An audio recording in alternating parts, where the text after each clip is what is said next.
Hello, welcome to Truth and Love Ministry. I'm Gina. I'm Mark.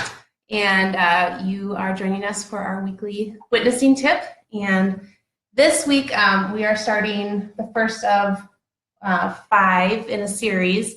If you are familiar with our ministry, you know we have a kind of 5-pillared approach to witnessing in love. And so this week we're going to talk about that first pillar. Pastor Cares, do you want to tell us about that?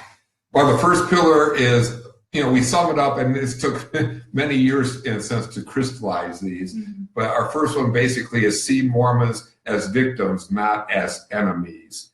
And it's the first pillar because attitude is so important. Yeah. And the illustration I always like to use is think of your hands. Okay, think of your hands. And now, if an enemy was approaching, what would you do with your hands?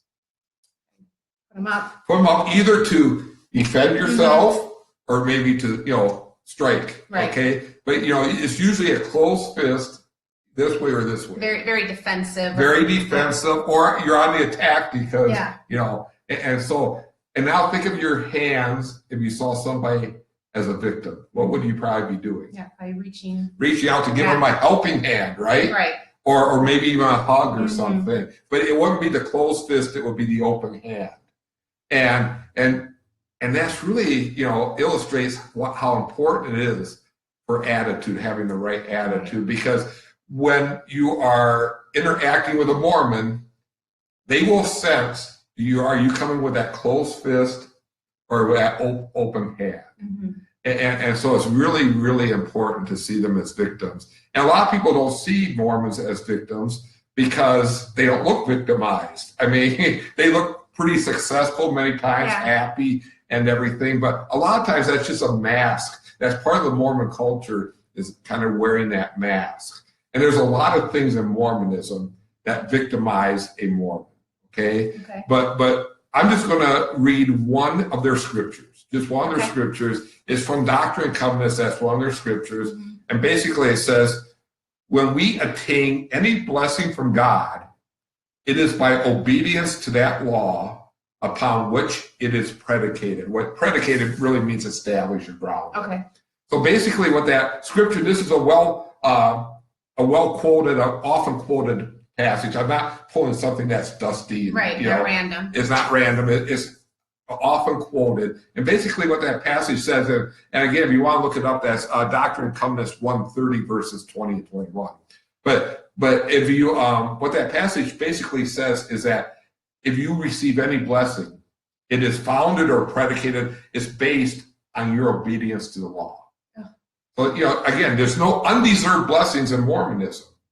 And so if things are going good, you probably feel okay, but you probably feel like patting yourself on the back. But just imagine if things are going bad in your life. Health problems, money problems, relationship problems. Mm-hmm.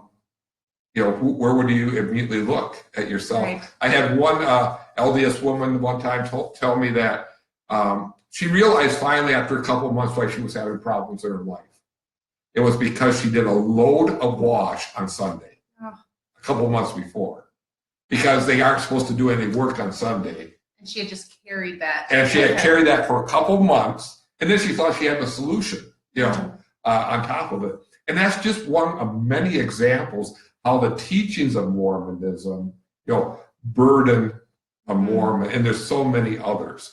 But the other thing I want to share today is a passage that would also apply to other people. It applies to Mormons, but other people. And it's a passage that part of it might be familiar, but I don't think people put it as context. Okay. It's Ecclesiastes 3, verses 10 and 11. Ecclesiastes 3, 10, 11.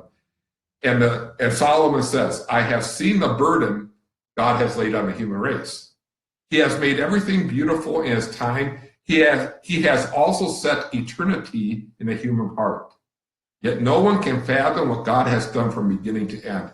Note that it says he set eternity in our hearts. So we all have this sense that there's more to life than this life. Yeah. Right? But it's called a burden, because we cannot fathom it. Yeah. And I don't care who you're talking to. If people are without Christ, I don't care who you're talking to. There is that burden of what happens after death. You know, the fear of the next life. And Mormonism has that too, as they try to really water it down by saying almost everybody goes to heaven, but there's 3 different levels and they all want to get to the top level. But this whole idea of fear of the unknown, that's a burden God has placed on man. And the reason he put that burden on there is because the solution is Jesus Christ. And a lot of times God burdens us so that we look for the solution. And so I don't care who you're talking to. I don't care what they believe. If they are not a Christian, they are a victim. The Bible calls them what? Slaves to sin, right? Slaves of sin. So they are hostages of sin. They are hostages of whatever worldview they are following. And whenever we witness to anybody, I don't care who it is, in our minds, we need to see them as victims, not as enemies. But just one caution, it's really easy to see them as enemies. Yeah. Especially when they are spewing false doctrine, and they're the enemy. And it's really hard for us to keep that attitude. These are hurting people. Right. Because I think our knee-jerk reaction is, no, I gotta say what's right. And it's interesting, isn't it, that Jesus commanded us to share the truth, but really defend the truth, you will kind of be lost sometimes. Right. Doesn't mean that we don't stand up for the truth. I mean, when we're witnessing to an unbeliever, what we need to do is share the truth with them.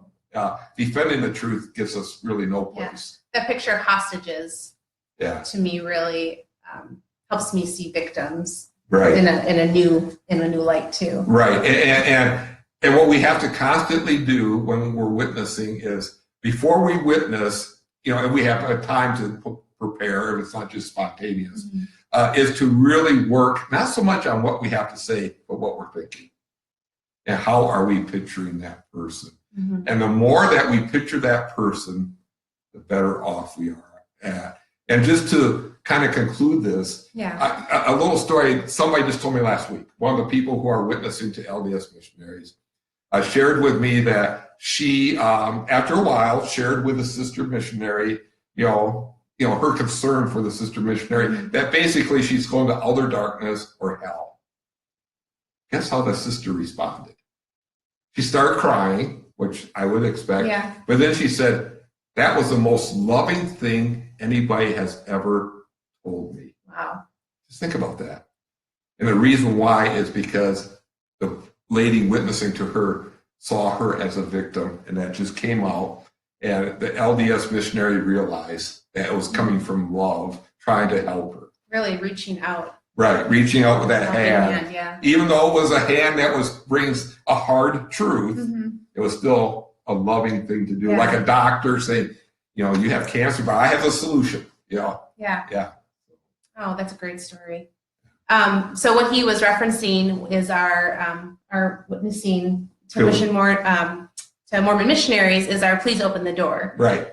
So if you want to check that out, that's pleaseopenthedoor.com. Right. Good promo. Yeah.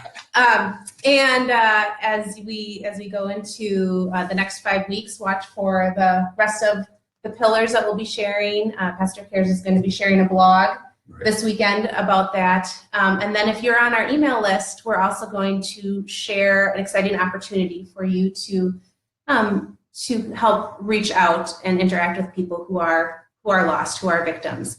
So watch for that in your email inboxes. Okay.